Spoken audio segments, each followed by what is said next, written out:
This is our second Backrooms review. First time reviewing it with Zach. So what did you think, Zach?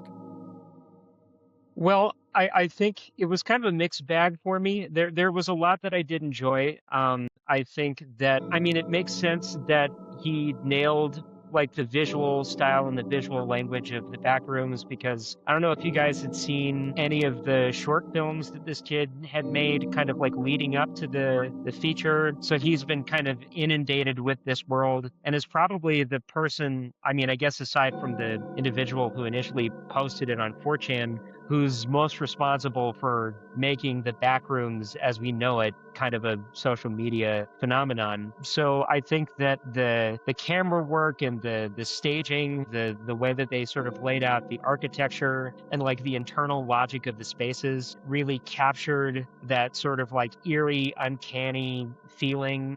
I thought the performances were good, even though it didn't always feel like the characters themselves had a ton of depth or a ton to do all the time, other than just interacting with what was right in front of them and making like scared faces. And yeah, those are some of my initial thoughts. I think one other thing that I would be interested to get your guys' take on is, the movie and the choice that it had to make about to what extent and in what way are we going to explain what is happening here? Because, it's a compelling idea, it's a compelling concept that could be a metaphor for so many different things. And it feels like you can either be super nebulous about it and almost welcome all of those potential interpretations, or you can, kind of ditch that and get super specific and kind of like mechanical with it and come up with a sort of fact-based in-universe explanation for how these things popped up. And it just feels like they kind of tried to do both, and I don't know that I love that. It kind of felt like there were separate threads being pulled at the same time. I definitely liked it. I like what they did with like trying to like make that like story tie into the like backrooms thematically, and like maybe it isn't like a groundbreaking story, but I like the concept of them having the whole like traumatic loops, and then that's kind of like the loops that you see in the backroom, like the remembering things wrong and you're just like trapped there type thing. I enjoyed that aspect of it. And yeah, like just visually the movie is great. I was expecting there to be more like found footage type stuff in the movie than there was. So I guess for me it was like a pleasant surprise. Okay, there's like a bunch of like normal looking scenes in this movie, which is like, even though the found footage parts were definitely like some of the more like fun parts of the movie for sure. Soundtrack is all good. Yeah, I definitely think the characters were like, they were good enough for like a character study movie. Like they weren't the most in-depth characters, and like, I can see someone like seeing the like whole like Clark thing going like 1 to 100 like to like an extent, but yeah, I like how they resolved the movie with the whole like therapist going like, okay, like I couldn't save Clark, and I also couldn't save my mom. I'm just letting him go. Like I can't fix him. Like he's reaching out for help like through the wall, like the like backrooms version of him, and she just like walks away after like hitting him with the like last piece of brutality or whatever. And I thought if the movie ended there, I would have been like, that was a good movie. I had a good time. And then like, so what should have been the scene where she escapes her loop. She's like, okay, I can't save Clark. And this would be the part where thematically with what the backrooms represent, she should be leaving now. But then like she gets kidnapped by the Lore Society and walks her past the Men in Black alien interrogation room. And then like this guy walks out and goes like, remember the web series MRI Machine?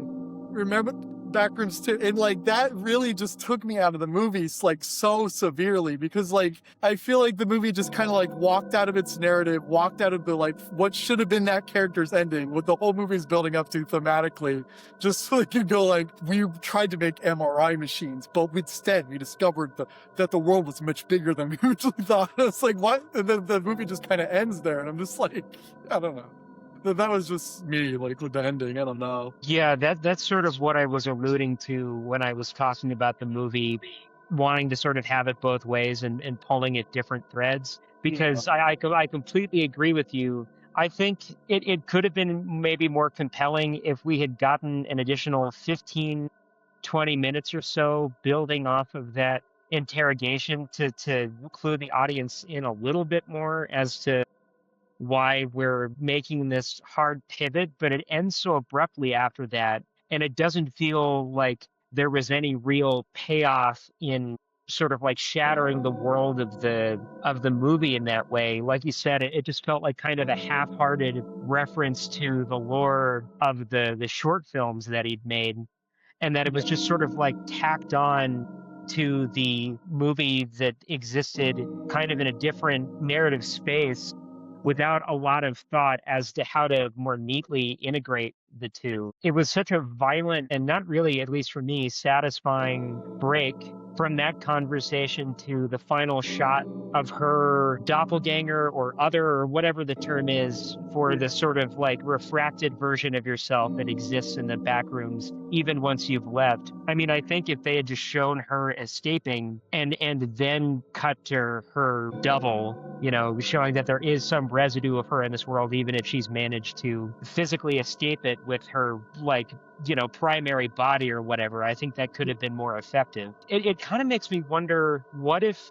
this movie had decided to, and I don't think this probably would have happened because, you know, it's got a decent sized budget and it's not a major studio, but obviously A24 is still a pretty big enterprise. If he had tried to sort of tell the story in the manner of the shorts, like what you were talking about, with the found footage, much more fragmented, and puts a lot more of the onus on the audience to kind of piece things together from little bits of audio visual information. You get that at the very beginning when they're sifting through surveillance footage of this guy who's traversing and then gets caught by the creature or whatever. And then you cut to somebody, an unseen figure who's watching it back on like a CRT or something like that. And then you just kind of exit that and just have a much more traditional movie, you know? So I don't know. It felt like it was a kind of at war with itself in terms of how it wanted to go about telling the story sometimes. Yeah, it's interesting because Evan had told me that he saw an interview with Kane talking about how, you know, sometimes different IPs or things will over-explain stuff, and I really just didn't want to do that. And it was funny because, like, this was my second time seeing the movie. You know, I saw it the first time, and when I saw the ending and, you know, Mark Duplass came out and explained it, kind of, sort of, pretty much, I didn't love it. I didn't hate it. I was almost kind of, it's like I almost expected something like that to happen, you know, probably for worse, not really for better. I was like, okay, well, you know, the movie gave me so much so far that was so good and so much that I liked, and like it wasn't holding your hand really, but it might be too much for me to assume that it'll just end in a very like kind of like note, you know. So the whole explanation in the end, I was almost expecting like that would happen, and I was surprised that there wasn't more of it, which I definitely would not have liked. But and like you did with the car keys, yeah, that's, you know, because I knew about the whole async stuff and whatever. Yeah. And upon the second viewing, yeah, I definitely felt like if they didn't have that and she just left and maybe she clipped out of like, I don't know, a skate park or something. If she forges a new path, like as they've been talking about in the and the skate park can be like a thing. Yeah, a skate park can be like a thing that he, you know, calls back to like with his first one, whatever. Then I would have been fine with that, you know, but and would that have been too good to be true? Is that too much to ask for? You know, but I think for me, it's like there was so much else about the movie that I loved. Just the super slow pacing of just the discovery of the backrooms and that first encounter that Clark has that I really, really enjoyed so much of that. That makes the movie pretty high up on like, you know, any ranking list for me. So the other stuff, like explanation stuff, like not great, but overall, the more I think about it, yeah, like, you know, they did so well of explaining just enough about the back rooms. And then at the end, the dinner table scene, where he's kind of explaining it to her, like, you know, this is what it creates and remembers these things or whatever. It's like, that was enough. Yeah. You know, that was kind of enough. Yes. And I like what you said. Yeah. The thing that makes me think a lot is that last shot of her still life, I guess is what they call them, sitting in that way at the end of the table. That made me think a lot, because we knew that she had been in there for a while, so it got a hold of her memories, right? It could replicate her books, it could replicate her bedroom, you know, and then now her likeness. But like, she is being interrogated, interviewed in the scientific center, we assume is outside of the back rooms. Yet this thing is like, the last shot is placing her kind of in a very similar position at the end of a table, but she looks like a mental patient, which of course could be like it misremembering her memories of her mom and then her whatever. But that made me like really be like, oh, huh, interesting. And this could be a totally big question that you may not even be able to answer. I don't even know. Maybe Kane can answer. But I'm wondering like how much does the back rooms remember of somebody once they're in there? So the example I gave yesterday after we saw it again was like, or I saw it again, was like, if she gets married in 20 years or something, or goes off and she has a kid, like, will the back rooms be able to make a copy of her kid if she lives in like another country or something? You know, like how far does that go?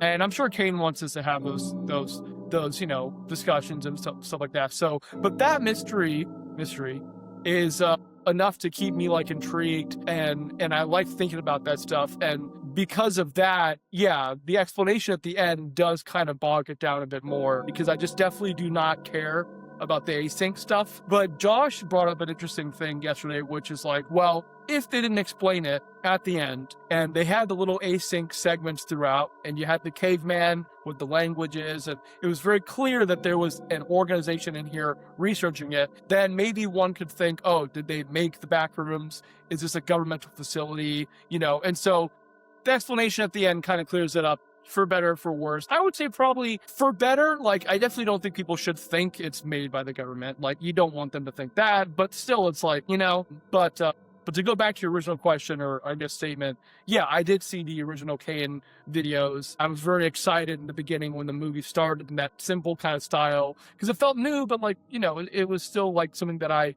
was like familiar, you know. And I kind of do wish there was more of that, but you know, I don't know, but Yeah, I never saw like the first Backrooms video or whatever that he posted like way back. With like I think the camera falling from the sky at the end or whatever. I liked it, and like again, like I think what you said, like with the movie at war with itself, like I think if you really did want to lean into like the async type stuff, like either stick with that, because like for me, like I feel like the async scene at the end really just like, because like the movie had like a very like clear like brick quality theme, like it was banging with this brick, like, okay, this is like their trauma loops. He doesn't want to leave, he doesn't want to put in the effort to leave. She thinks he can like save him, but she actually can't, but that's her loop, is thinking she can save this guy or whatever. She escapes. But like if that is like the primary like thesis, the primary theme of your movie, then let that theme play out, let that have her ending. Don't have her be kidnapped into sci-fi explanation land for like 10 minutes, that like, and just rob her of that ending, rob her of that like themes that they were building up throughout the movie. Which like to me, that like it really took me out of that like narrative they're going for throughout the movie, because of how like subtle as a break it was. Like it seems like they were doing a literal walking away from man holding up their hand for help, to escape, and like it just goes like nowhere from there. You know, I think that's the thing, is that like I knew that probably something like that was coming, just because of the backstory and the way he laid it out and the stuff that he made earlier. But I think if you were to eliminate that, I wasn't sitting there searching for something to fill that void. I think your point is well taken about the fact that the movie already had a pretty compelling, it wasn't this like super literal explanation of like where these rooms come from, but it was something that made sense in the world of the story, that resonated with the points it was trying to make about the psychology of the main characters, and why it might come to somebody at a certain time in their life, why it might be appealing to stay there even if it seems horrifying on the surface. And so then, you know, again, I think if you're going to, you know, just violently shift the tone, kind of interrupt the reverie and the dream logic of the world that you've sort of set up, either you needed to do more stuff along the way to like keep hinting at that something like that was about to happen, but you just weren't filling in the details, or maybe you needed to spend a little bit more time once you made that shift, fleshing it out, you know, tying it into some of the earlier events in the movie, allowing the character, you know, who's dealing with all this a little bit more time along with the audience to process it, you know, rather than just kind of making a last ditch effort to cobble everything together. So I don't know. I think I think, yeah, I agree with you. I think it had a satisfying enough thesis without that. Yeah. Yeah, and like I guess to like I really don't think the backrooms needs to be explained in detail for the movie to work at all. Like I think you can have the like cameras and like the astronauts speaking languages, the decoys and like the big sci-fi elements that leaves you okay. Like you don't have to explain that mystery because like the movie like isn't really about that, and like even though it maybe like have sci-fi elements, it essentially is about that character study, is about like that very literal metaphor, and like I don't think the like it was necessary to explain the backrooms for me to enjoy the movie like at all. I think it would have been more fun instead of that if you have an equivalent amount of runtime, spending that with Clark and watching him as he kind of acclimates to the backrooms, because we sort of skip over, him losing his employees, and then all of a sudden he's kind of actively psychotic, but in a way now that the back room sort of feels like this protective, warm blanket to him. And I would have rather watched that unfold, I think, because I don't know about you guys, but to me, the strongest segment above all was the sort of initial discovery and, the lonely night in his store, messing with the lights in the basement, and then just sort of aimlessly wandering around this place that doesn't seem to obey the laws of physics. And that was the most captivating part for me, just because it was, all of its effectiveness was just in the strength of the original concept, how disorienting it is, how it kind of forces you to interrogate within yourself, like, why am I so creeped out by something that looks so normal? And like, why is all that it requires like one little tweak, a piece of furniture that doesn't look quite right, playing with the scale a little bit? Why are things that are so familiar and yet so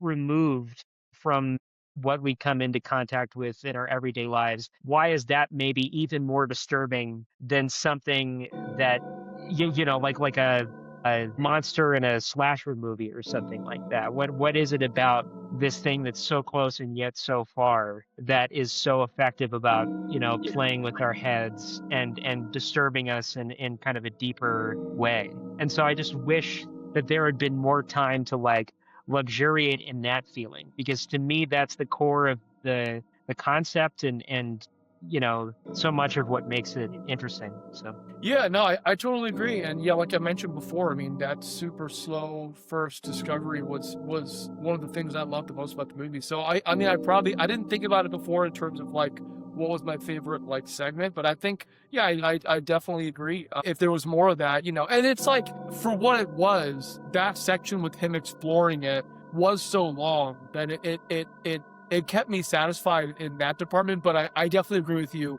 The skip to, back to the therapist, and then now we're here and, oh, he's crazy again. That skip was like, it definitely would have been interesting to see kind of what he was up to, in between in that span of time. And again, he calls her from the back rooms, we assume, and he says, I opened the window, I'm not coming back. Mhm. And we don't know how long that's been, but all the bills were piling up. So, it could have been a month, 2 months or whatever, Yeah. So, but yeah, I guess Kane just didn't want us to see that. I don't know. Maybe to him that would have been like, it's maybe more he up to your thought- imagination. Like, Yeah. what does Clark go through? Whatever. Or maybe he thought it'd be less of like a punch moment and less of a twist. Yeah, He didn't, yeah. like, if you expect him to be less like 100 than he is at that point. But then, like, because that's what makes the punch so hard hitting, is like when she's there and she finds a drawing on the wall, which after seeing it a second time, even the first time, I thought the painting was so stupid. Like, it's a little bit like, when you see a horror movie or a horror game and then someone draws on the wall with blood and says, help me or get out, or he's in here. He's watching. He's watching. Yeah. Yeah. I mean, everything else seems to happen like pretty fast after that long segment where he first discovers it, which in comparison will feel pretty fast anyway, because that segment was so long. But yeah, that's so overall, if you're going to give it a ranking out of 10, what would you say? a 6, probably something like that. Definitely positive, but not bowled over. I think there was probably a stronger movie in there if the direction had been a little bit more concise. But I think it had plenty to like.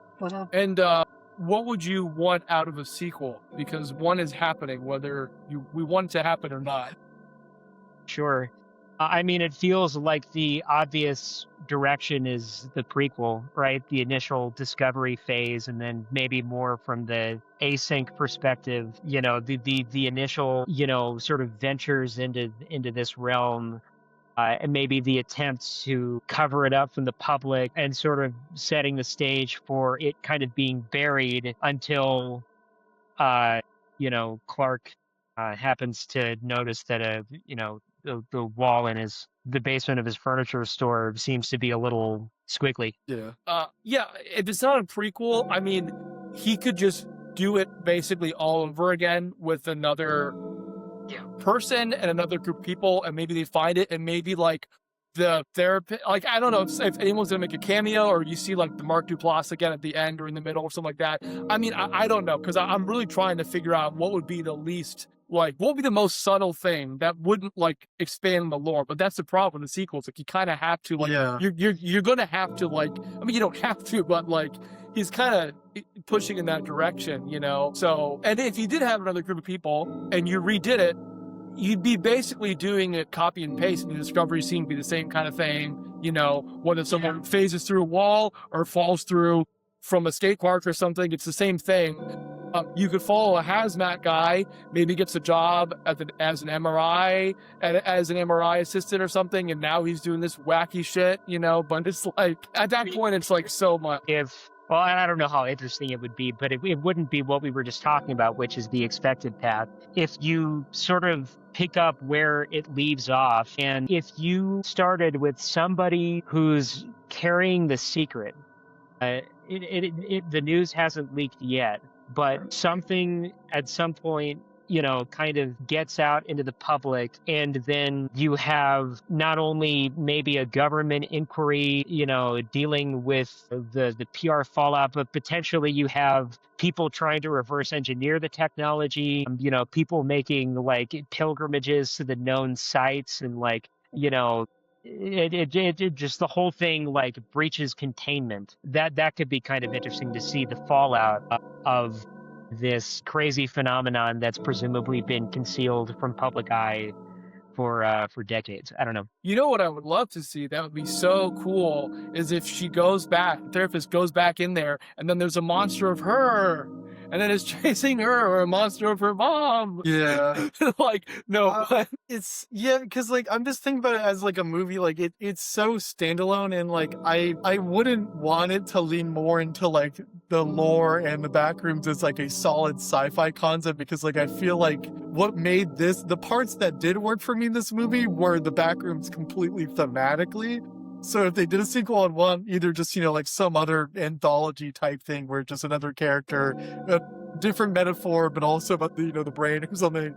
But like, I don't want it, but they're definitely going to do something like, more, explanation stuff for the next movie. Or hell, I mean, it'd be expensive, but do pool rooms. I think the pool rooms are so cool. Like, that's a shit ton of like water that you're using. But like, if it's a new thing. Might be like the Way of Water.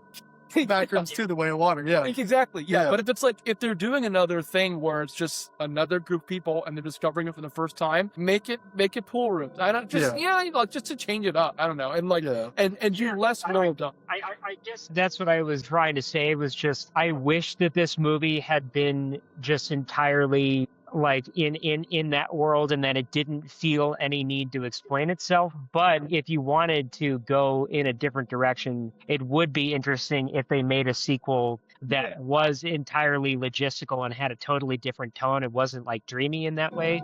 But I feel like you kind of ruined that hard division by introducing the logistical stuff in the last bit of the movie. Because it would be interesting to just go from one movie to the next and make a totally different kind of movie. But, they sort of spoiled that a little bit, I think. Yeah. Yeah, I think I didn't give a score for the movie. I think I'd give it like a 7 out of 10. The parts I did enjoy about the movie, I did like, but like, yeah, just the failure of execution at the end really just detracted a lot from the movie. And I'm also probably like rating it like higher because like, wow, like for a first like project from a director, this is like 20-year-old. 20 years old director. But yeah, like It's an impressive movie. Like, like for what it's worth, like I think when the themes did hit, it hit well, and it was like probably the best you could ask for from like again before it's sabotage that part of the movie. But I did really like how they like tried to thematically tie the backrooms as a concept to like this narrative to these characters. So I did like that aspect. But yeah, I'm not looking forward to the sequel. I mean, we'll definitely watch it. I'm going to have to watch it as an eight. If we had to watch Joker too. Yeah, exactly. I had to watch Joker too. We had to. And I enjoyed it. That's the craziest part about this movie is I enjoyed Joker too. So if you had to pick any director to direct Backrooms 2 that isn't Kane, That isn't Kane and isn't who would you want to see do a Backrooms movie? I guess is a better question. Michael Bay. Yes. Michael Bay. Yes. Michael Bay. Yes. The Backrooms is like collapsing into the real world. It's like drives a car. Yeah. Doing like truck jumps over like bridge ramps in the off rooms and in the back rooms, and it's just they're like Tokyo drifting through the corridors. I would say if you want like a comedy director or like a comedic answer like Michael Bay, I'd probably say Wes Anderson just for the fun of it. Yeah. But if I want a serious answer, probably that really good director from Thailand, Pete Tapong, the Cool, that guy that did like that Uncle Boonmi who can recall his past lives movie. Like his movies are very dreamy. Very spacey, just like spacey in the mental sense. And so like I think his vibe for this would be so good. Especially if the whole movie was in Thai too. Just fuck it. Just have someone in Thailand just, step off the tuk-tuk and go right no clip into the back rooms. That'd be great. I think that's the thing. I think the so much of what makes the idea successful is just vibes. And I think the most successful parts of the movie were where, language and plot and everything was falling away just to kind of behold this insanity and luxuriate in the feeling of like, what the fuck is this? And why does it tickle this weird part of my brain?